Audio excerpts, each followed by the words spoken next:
Hi, I'm Lesley Logan. Welcome to my Pilates studio, and we are going to talk about the side bend.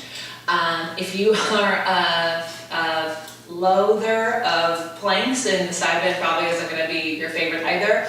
But actually, it's not about the planking or the arm strength. The side bend is so much about your seat and your side body that the arms are just there to go along as like a kickstand, which is really, really cool, right? So in yoga, I talk a lot about spreading your fingers and shouldering and pressing. But here in Pilates, we're actually trying to make it more of a full body thing. And you will notice that I place my hand a little differently. And also fingers we place differently.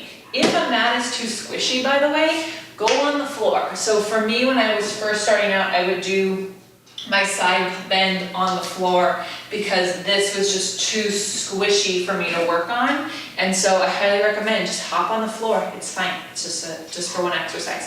So the side bend comes after the kneeling side kicks if you're doing the mat order that Joseph Pilates created. And for good reason, you're using the strength that you just created from your kneeling side kicks. There's also some flexibility that's in there. You're really warming up and preparing the body to stand on its side before you stand on your side. So in the side bend, ideally your feet are stacked. Now, depending on bunions, strength, coordination, you may swap your feet, and that's totally fine, right? So I know for me, some days I can do stacked, some days I can't. I'm gonna show you unstacked just so you can see it. It's the top foot in front of the bottom foot. Now, another thing that is really key in setting this exercise up is that this hand should be in line with my feet. So if your feet are stacked, it'd be the center of your feet. If your feet are unstacked, it's between the 2 feet, right? So that my knees are in front of my feet and hands, and my booty is behind my feet and hands. That's gonna help you line up in a straight line. So if you come up and you're like wobbling all over, it might not be a strength thing. It might absolutely be that you're just not set up correctly. And then you're gonna twist, and then of course you're gonna fall. So in theory, you want to have your fingers together if you can. If you need to spread them, it's okay. No one's going to yell at you.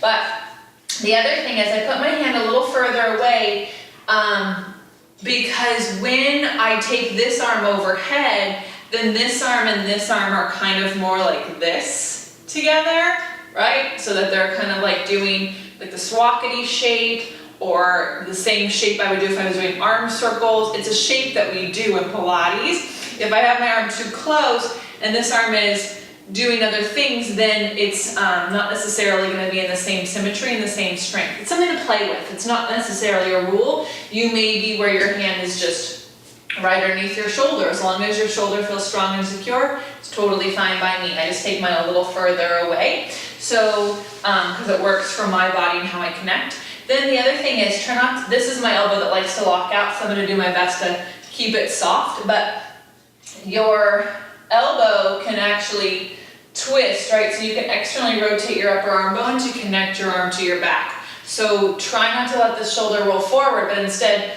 turn your bicep externally, right? Externally rotate it out so that you can connect to your arm. Here we go. We come up into our side plank, and then you bend your knees and you lower yourself down.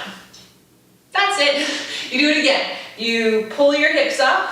Instead of bringing your lower back forward, you're going to pull your hips forward. You're going to reach this arm not out of its back, but on the back and over, so you're stretching your top side, and you bring it back down. One more time. I want to talk about something else. I'm squeezing my legs tight together here because I'm going to do boomerang in a second, and that my legs will be crossed in boomerang for sure, and you want to have that good squeeze there. So then, if all of that goes really well, you do the next variation. I'm not going to say I'm great at it, but we're working on it, right? So here we go. We come up. This would be our third one. Then we're going to keep our arms and our legs straight, and we're going to lower down and up. So you stretch the underside now. You lower down and up. You do a third one. You come all the way up. You bend your knees and you pull yourself down. Notice I didn't fall. It was literally like I was, just like you would pull yourself together for your double leg stretch. I was pulling myself together so that I could kick my legs up, and do the other side.